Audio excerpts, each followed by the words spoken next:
अस्सलाम वालेकुम दोस्तों, आज का व्लॉग बहुत ही ज़्यादा इंटरेस्टेड है, बहुत ही ज़्यादा यूज़फुल है, बहुत ही ज़्यादा बजट फ्रेंडली है। इस व्लॉग में मैं आपके साथ शेयर करूंगी अपनी इफ्तारी की रूटीन और साथ में मैं आपके साथ शेयर करूंगी अपनी शॉपिंग, जो मैं ईद की शॉपिंग मैंने अपने बच्चों की है वो। और चलो अब इस व्लॉग को हम करते हैं स्टार्ट। अस्सलाम वालेकुम मेरे दो प्यारी प्यारी जो शेरनियाँ मुझे देखती हैं, मुझे सपोर्ट करती हैं, और जितने भी मुझे मेरे भाई देखते हैं, आपको मैं दिल से शुक्रिया अदा करती हूँ। और जो मुझे इस टाइम न्यू देख रहे हैं, आप सबसे भी रिक्वेस्ट है, प्लीज़ मेरी वीडियो को एंड तक फुल वॉच कीजिएगा और मुझे सब्सक्राइब भी कीजिएगा और मेरी वीडियो को आगे से आगे शेयर भी कीजिएगा किसी भी टॉपिक पर अगर आपको मेरी वीडियो अच्छी लगती है, क्योंकि आगे जाके मैं आपको आइडियाज़ दूंगी कि मैंने शॉपिंग कैसे की थी और बजट में रहते हुए क्या क्या चीज़ें ख़रीदी हैं। तो चलो जी, ये देखें, ये मैं इफ्तारी बना रही हूँ। आज हस्बैंड जी हमारे साथ थे इफ्तारी में। जी हाँ, जब से रमज़ान शुरू हुए हैं हस्बैंड जी नहीं थे, तो हस्बैंड जी उस दिन जल्दी आ गए थे, तो फिर हस्बैंड जी ने भी हमारे साथ मिलकर इफ्तारी की थी। और ये लम्हा, ये वक्त बहुत ही ज़्यादा मेरे लिए कीमती था और मेरे बच्चों का मुंह भी देखने वाला था। बच्चे इतने ज़्यादा खुश थे कि आज पापा भी हमारे साथ इफ्तारी करेंगे। तो ये वक्त बहुत ज़्यादा कीमती था हमारे लिए, बहुत ज़्यादा कीमती। हालांकि कुछ भी इसमें कोई ख़ास चीज़ नहीं थी, मैंने कोई भी महंगी चीज़ें कुछ भी नहीं बनाया था, लेकिन यकीन मानो ये जो साथ था ना आपस में हमारा बैठने का, ये बहुत ही मज़ेदार, बहुत ही सुकून वाला माहौल था। और ये मैं कहती हूँ कि अल्लाह पाक हर घर में, हर घराने में हो, ये कम भी हो चाहे ज़्यादा हो, लेकिन जब इंसान साथ में मिलकर सारी फैमिली जुड़ जाती है, बैठ जाती है ना, तो उसका मज़ा अपना ही होता है। तो उसके बाद फिर मेरी बेटी को मैंने कहा कि चलो बेटा आ जाओ आप मेरे साथ मिलकर ना। मैं अपनी बेटी को डेली यहाँ पर अक्सर पानी उससे ही कहती होती हूँ को बनाए, ताकि उससे भी पता चले कि किचन में किस तरह से छोटे छोटे काम करते हैं। तो मैंने अपनी बेटी को कहा कि आओ बेटा, मैं आपको ना चीनी और पानी इसके बीच में जामे श्री ऐड कर देती हूँ, और मेरा बेटा आप ना मीठा पानी बना लो इफ्तारी के लिए। तो मेरी बेटी बहुत खुश होकर मीठा पानी बनाती है और मेरे बच्चे बहुत शौक़ से पीते हैं मीठा पानी ना। हम दूध नहीं बनाते क्योंकि दूध डेली डेली अफोर्ड नहीं कर पाते, तो ज़्यादा मीठा पानी ही बनाते हैं। दूध अगर देना भी हो ना, तो कभी कभार मैं फिर दे भी देती हूँ बच्चों को, लेकिन ये है कि हम ज़्यादा पानी ही अफोर्ड करते हैं। लो जी, ये हो गई मेरी अफ्तारी यहाँ पर रेडी। ये मैंने थोड़े से ना, ये मैंने फुलके बनाए थे बेसन के, ये दही के बीच में ऐड किए थे। इसके बीच में खट्टी मीठी चटनी थी और साथ में हरी चटनी थी। तो लो जी, ये साथ में हमारी दाल लेफ़्ट ओवर पड़ी हुई थी और साथ में ये रोटियाँ बना ली थी मैंने, और ये हमारी हो गई अफ्तारी मुकम्मल। ये जो लम्हा है ना, ये बहुत ज़बरदस्त और बहुत ही दिल को लगने वाला लम्हा था। ये मैं आपको लफ्ज़ों के साथ बयान नहीं कर सकती जितना ये खूबसूरत लम्हा था। बच्चे भी खुश थे और मैं भी खुश थी और हस्बैंड जी भी हमारे साथ थे। तो लो जी, ये हो गई मेरी अफ्तारी का वो मुकम्मल। अब मैं आ गई हूँ अपनी इधर सहरी कह रही हूँ शॉपिंग की तरफ। तो ये मेरी शॉपिंग थी। शॉपिंग मैंने सबसे पहले अपनी बड़ी बेटी की आपको चीज़ें दिखाने लगी हूँ। ये मैं अपनी बेटी के लिए लाई थी जूती, और साथ में इसकी ज़रूरत की चीज़ें लेके आई हूँ। और ये इसकी दूसरी जूती इसके पापा ने लेके दी है। ये बहुत ही ना मुझे मिल गई, 400 में ये जूती मुझे मिली है। देखिए कितनी प्यारी जूती है, और वो वाली 900 की सेल लगी हुई थी, 900 में मैं लेके आई हूँ जूती। तो मेरी बेटी ने कपड़े नहीं बनाए, कह रही मम्मा मेरे पास कपड़े मौजूद हैं, मैं वही पहन लूँगी, बस आप मुझे जो मेरी ज़रूरत की चीज़ें ना वो ले दो। मेरे पास जूती नहीं है, मेरे पास स्टॉलर नहीं है, क्योंकि पहले मेरी बेटी छोटी थी तो मैं इसको कभी स्टॉलर नहीं लेके आई थी। अब माशाल्लाह बेटियाँ जब बड़ी होने लग जाए ना, तो फिर सबसे पहले बच्चियों को अपना कपड़े में से पहले दुपट्टे ही खरीद के देने चाहिए। तो मैंने अपनी बेटी को 2 स्टॉलर लेके दिए। इसका जो स्टॉलर था ना, पहले वो मेरा ही पुराना स्टॉलर पड़ा हुआ था, वो ले रही थी और वो बहुत ज़्यादा ना फट गया था, ख़राब हो गया। तो फिर मैंने अपनी बेटी को 2 स्टॉलर लेके दिए। और ये मेरी बेटी की वॉच है। मेरी बेटी कहती है कि मम्मा सभी क्लास में ना मेरी जो क्लास फेलो हैं सभी वॉच पहननी होती है, तो मेरे पास वॉच नहीं है मम्मा, मुझे ना एक वॉच ले दो। तो मेरे उस टाइम दिल तो भर आया कि मेरी बेटी ने मुझे कहा कि मम्मा मुझे कपड़े नहीं चाहिए, मुझे बस मेरी ज़रूरत की चीज़ें ले दो। यकीन माने इतना कि मेरा ना दिल भर आया। लेकिन फिर मैंने अपनी बेटी को जो जो चीज़ें चाहिए थी मैंने बस वही उसे ले दी। उसे कपड़ों की ज़रूरत नहीं थी। बट्टा मेरा जोन सा है वो मैं उसे ले, दरअसल हम लाते हैं हाजी कैंप से हर साल ना, मतलब पूरा जो मैंने दिन हमारे साल में हमने पहनने होते हैं उसके भी सारे कपड़े फट फुट गए थे।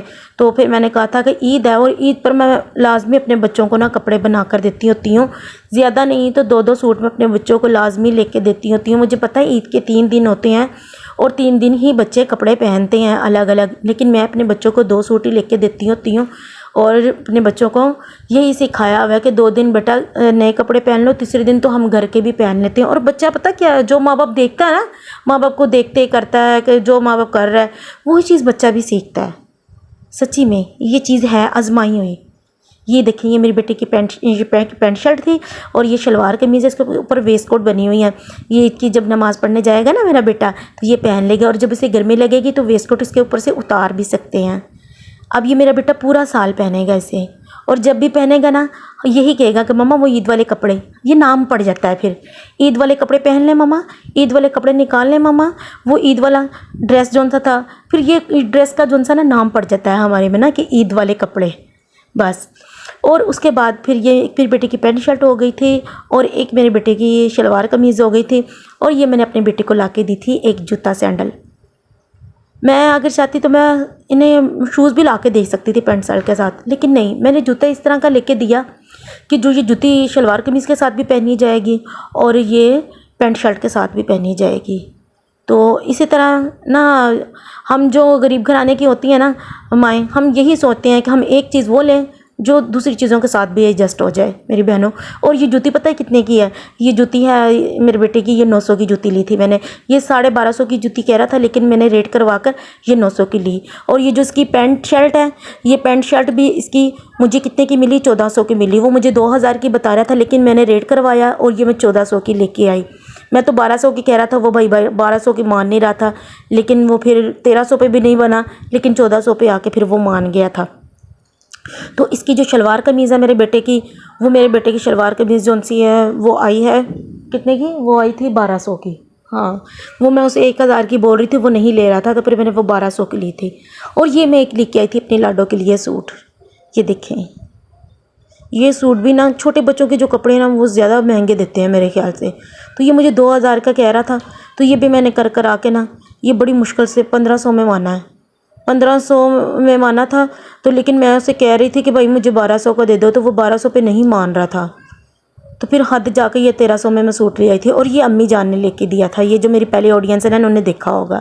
जो न्यू मेरे यूट्यूबर मेरे साथ जुड़े ना, उन्हें तो नहीं पता, मैं उन्हें भी दिखा दूँ साथ में। ये मेरे सूट मेरी अम्मी जान ने दिया था मेरी बेटी को ला के, और साथ में इसकी जूती थी और साथ में इसकी चूड़ियाँ भी थी।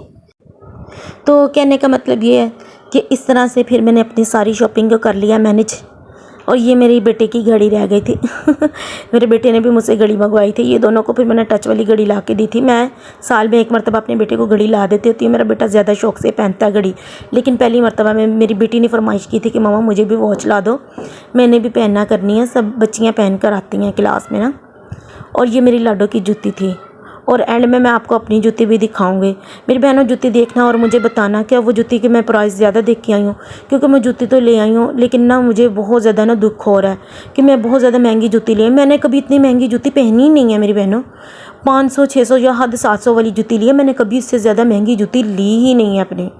और ये जूती जौन सी थी ना, ये जूती मैंने जब पहनी ना मुझे अच्छी लगी, तो जब मैंने पहनी तो पहन के जब मैंने ट्राई की ना, तो मेरे पाँव में ये अच्छी भी बहुत ज़्यादा लग रही थी। तो इसके जब मैंने प्राइस सुने ना, तो इसके प्राइस सुन के मैं बहुत ज़्यादा हैरान हो गई। पता क्यों हैरान हुई? उसने मुझे जूती के प्राइस इतने ज़्यादा बता दिए थे मेरे बहनों। उन्होंने मुझे बताया, कहने लगा कि ये जूती जौन सी है ना, ये हम ना 3500 की जूती है, हम ना ये 3200 में आपको दे देंगे। मेरी बहनों, मैं इतनी ज़्यादा परेशान हो गई। मैंने कहा इतनी महंगी जूती, मैं उठ के ना दुकान से चलने लग पड़ी। मैंने कहा मैंने ये जूती नहीं लेनी। तो वो कहने लगा भाई बाजी रुके तो सही, आप बताएं आप क्या प्राइस देंगे इस जूती के। तो मैंने कहा भाई इतनी महंगी जूती मैं अफोर्ड कर ही नहीं सकती, मैंने लेनी ही नहीं है ये जूती। मैं निकलने लगी तो कह रहे नहीं आप बताएं आप क्या देंगे। मैंने कहा भाई मैं तो 1000 रुपया दूँगी। कहने लगे हैं बाजी ये 1000 की जूती लग रही है आपको? तो मैंने कहा नहीं भाई मैंने तो 1000 रुपया देना है इस जूती का, लेना है तो ले लो। तो कहने लगा नहीं बाजी अब थोड़े से तो बढ़ाएं। तो फिर मेरे हस्बैंड ने ना इसको कह दिया कि ना आप ना इस जूती को ना ले लें। मेरे हस्बैंड मुझे मतलब कहने लगा। मैंने कहा नहीं मैंने नहीं लेनी, ये बहुत महंगी दे रहा। कह रहा बाजी तो थोड़े से तो प्राइस इसके बढ़ा दें। तो मैंने कहा इतनी ये महंगी जूती है भाई। तो फिर मैंने 1200 किया, तो कहने लगा कि नहीं ये 1200 के भी महंगे, थोड़े से और बढ़ाएं। तो मैं फिर निकल आई बाहर शॉप से। मैंने कहा मैंने ये जूती लेनी ही नहीं है। तो मैं जूती छोड़ के आ गई। तो बाद में ना मेरे हस्बैंड जो उनसे 1600 की जूती उठा के ले आए। मैं इतना बोल रही, मैंने कहा ये आप क्यों लेके आए हैं? जब मैं छोड़ आई थी मैंने उसे कहा जो था कि मैं 1200 की लूँगी, इससे ज़्यादा नहीं लूँगी। मेरी बहनों आप मुझे बताना मैंने महंगी तो नहीं ली वो जूती। और ये देखिए ये मेरे हस्बैंड ने मुझे लेके दी रिंग। ये मैं पहन के ना वहाँ पर चेक कर रही थी ना, तो मैंने ना उतार के रख दी। तो मेरे हस्बैंड कह रहे थे ये तो पसंद आई है। तो मैंने कहा हाँ, मतलब वैसे बस पहन के देख रही थी, क्योंकि मेरी वो पहली रिंग हो गई है ख़राब दरअसल ना। तो कह रहे तुम्हें रहीला ये पसंद है, ये तुम ले लो। मैंने कहा नहीं मैंने नहीं लेनी। कह रहे ले लो, तुम्हें ये पसंद है, ये तुम्हारे हाथ पे अच्छी भी लग रही है। और ये फिर मेरे हस्बैंड ने मुझे लेके दी। बताएं देखें कैसी लग रही है, अच्छी लग रही है ना। और ये मेरी बेटी ने क्या किया, ये नेल्स मुझे लगा दिया। इसकी फ्रेंड ने इसे नेल्स दिए, कह रही ये नेल तुम ले लो। और मैंने कहा बेटा ये फालतू चीज़ें मैं अपने बच्चों को नहीं लेके देती होती अपनी बेटी को। मैंने कहा ये नहीं लगाना, ये बेटा बड़े लगाते हैं, आप नहीं लगाते। ये देखो, कह रही मम्मा अच्छा फिर आप लगा के ना रिंग के साथ देखो कैसी लग रही है। तो ये मेरी बेटी ने मेरा हाथ सजा दिया। मेरी बेटी को बहुत शौक है मुझे सजाने का ना, वो मुझे अक्सर सजाती है इसी तरह ही। और ये देखें ये मेरी लाडो की जूती है। ये जो लाडो की जूती है ना ये इसकी नानों ने लेके दी थी। और मेरी बहनों मुझे आप बताएं कि आपको मेरी शॉपिंग कैसी लगी। और जो मुझे न्यू देखते थे यहाँ तक आ गए, आप सबसे रिक्वेस्ट है कि प्लीज़ मुझे सब्सक्राइब कर लें, लाइक कर लें, और ना मेरा जो बेल आइकन का बटन है उसे भी दबा लें, ताकि आपको मेरी हर न्यू आने वाली वीडियो ना आपको मिले। तो ये हो गई मेरी शॉपिंग। और मेरी बहनों आप बताओ कि आपकी शॉपिंग कहाँ तक पहुँची है, आपने क्या क्या ख़रीदा है। हाँ मेरे कपड़ों की रही बात, मैं कपड़े नहीं बना रही। मेरे कपड़े जो पड़े हुए हैं मैं वही पहनूँगी, क्योंकि मेरे कपड़े मैंने पिछले साल जो बनाए थे ना वो मैंने सिर्फ थोड़ी देर ही पहने थे, फिर मैंने रख लिए थे। अब इस ईद पे भी मैं वही पहन लूँगी। तो ये हो गई मेरी बच्चों की शॉपिंग और मेरी भी एक जूता की शॉपिंग। और रही हस्बैंड की शॉपिंग, वो कह रहे थे उन्होंने एक सूट लेना है और एक जूती लेनी है, वो ईद के थोड़े दिन पहले ले आएंगे। तो ये मेरी बेटी की वॉच थी। तो मेरी बेटी कह रही मम्मा ये मैंने भी पहनी है, तो ये मेरी प्यारी प्यारी आंटियों को दिखाओ। तो मैंने कहा चलो बेटा आप भी पहन के फिर दिखा दो। ये मेरी बेटी ने वॉच पहन ली थी, बहुत प्यारी लग रही थी माशाल्लाह उसके हाथ में। अल्लाह पाक ये हमको सबको पाना हंडाना नसीब करे, आमीन या रब्बुल आलमीन। तो ये हो गई मेरी सारी शॉपिंग कंप्लीट। तो अब आप सब लोग मुझे दीजिए इजाज़त, मैं मिलूँगी आपको नेक्स्ट वीडियो में। और आप सबसे रिक्वेस्ट है कि मेरी वीडियो को फुल वॉच कीजिएगा और मुझे अपनी दुआओं में याद रखिएगा। और मैं आप सबके लिए दुआएं करती हूँ कि अल्लाह पाक सबकी ज़िंदगियों में आसानियाँ पैदा करे और सबको कामयाब करे जो जो जहाँ स्ट्रगल कर रहा है, आमीन या रब्बुल आलमीन। और आप भी सब मेरे लिए दुआ कीजिए कि अल्लाह पाक, मैं भी बहुत ज़्यादा मेहनत कर रही हूँ, अल्लाह पाक मुझे भी कामयाब करे। तो मिलते हैं नेक्स्ट वीडियो में। अल्लाह हाफिज़।